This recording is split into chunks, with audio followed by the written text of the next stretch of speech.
Kita di sini bertiga sudah sampai kembali di rumah dan mau berbagi tentang pengalaman kita menjalani atau pengalaman kita dengan COVID-19. Ya. Oke, mulai dari Ibu. Oke. Saya Maria Darmaningsih. Saya dosen di Institut Kesenian Jakarta, dosen tari, dan saya salah satu pendiri Indonesian Dance Festival. Oke. Saya Sitatia Sutami, saya penari profesional dan Independent Performing Arts Manager. Manajer Kuno Kini. Dan asisten manajer Kuno Kini. Nama saya Ratri Anindya Jati dan saya adalah Independent Producer dan juga Arts Manager. Halo, jadi kita sekarang bertiga udah akhirnya bisa kumpul kembali bersama di rumah.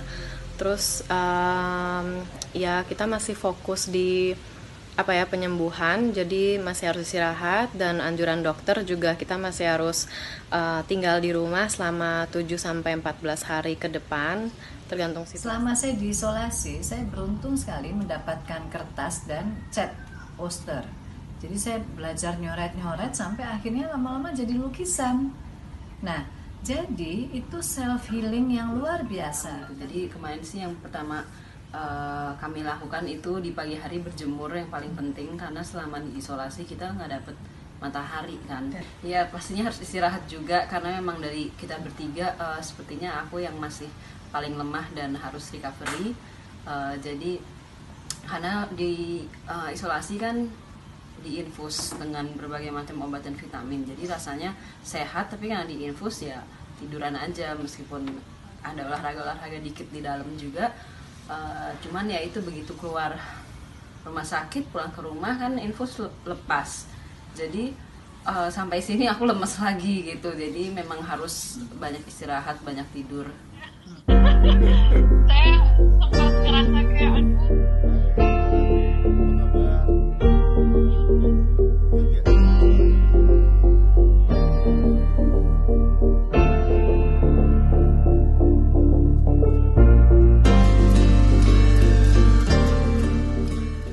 Nah, saat dinyatakan Anda positif, reaksi Mbak sendiri gimana? Apa ya ada di benak Mbak kala itu? Itu jam 2 pagi, saya dibangunin sama dokter, dinyatakan positif. Saya sih, pertama saya kayak, kenapa ya dokter jam 2 pagi gitu? Alasannya supaya tidak bikin panik. Tapi kan saya juga, ya namanya juga masih tidur ya. Jadi otak saya tuh belum bangun. Terus saya kayak cuman nulis report gitu, apa kejadiannya. Saya kirim ke keluarga terdekat saya, terus saya tidur lagi. Karena saya ngantuk banget. Udah sih saya nggak khawatir, karena saya tahu dari awal persentase penyembuhan itu 98,9% dan kita nggak usah khawatir. Jadi saya pas tahu ya udah nggak apa-apa, positif, yang penting saya tahu, daripada hari-hari sebelumnya tuh saya nanggung gitu loh, kayak jadi ini ada apa dengan badan saya atau gimana, karena saya nggak ngerasa sakit. Jadi pas dikasih tahu saya malah ya udah lega, saya kasih tahu keluarga, saya tidur lagi. Saya juga yakin bahwa ibu sama adik saya bisa sembuh.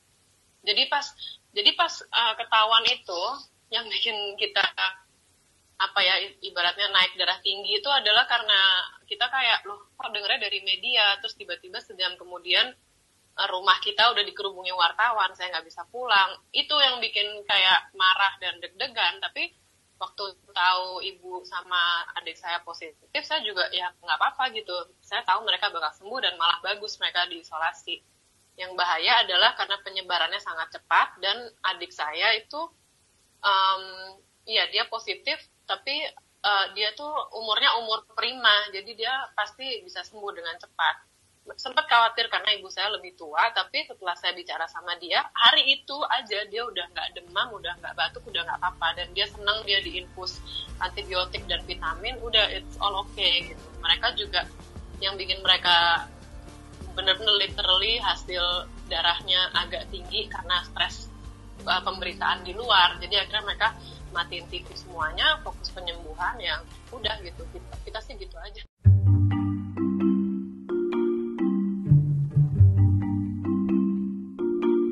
Kita tuh bertiga aktif banget. Jadi ya udah kita mau gimana lagi, olahraga aja sih, kayak stretching badan gitu. Katanya Sita sempat mau usaha entah kenapa pengen headstand di kasur, terus intercomnya Mbak Sita hati-hati ya infusnya gitu. Terus saya suka jingkrak-jangkrik juga di atas kasur kalau bosan sambil teleponan. Ntar intercomnya terus dia bilang, Mbak Ratri jangan mundur-mundur lagi ya, ini ntar jatuh gitu lucu sih.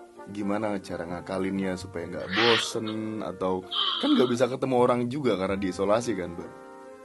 Iya, itu ya gitu. Pas ya awal-awal masuk sini, hari pertama sih saya seneng banget karena ternyata kamarnya Sita sama Ibu tuh gimana ya, ini kamar Sita, lalu ada kamar satu lagi, kamar Ibu di satu barisan, terus kamar saya di seberangnya di tengah-tengah. Jadi pas masuk kita bertiga teleponan gitu, terus kita dada-dadahan karena pintunya ada jendelanya.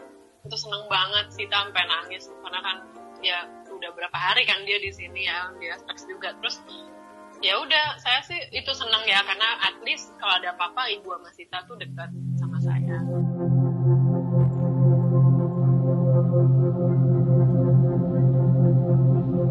Pesan dari kita yang masih positif COVID-19 tetap semangat dan fokus ke self healing karena ini benar-benar bisa sembuh dan bisa sehat kembali. Kita cuma harus hati-hati, jaga diri dan disiplin dan fokus kesembuhan. Dan kalian semua pasti bisa sakit. Yang baru tahu kalau mereka positif juga jangan panik, semuanya pasti bisa sembuh. Dan yang memiliki simptom jangan takut untuk cek ke dokter. Jangan takut untuk diisolasi karena tidak semenyeramkan yang kalian bayangkan juga kok. Oke. Mau nambah?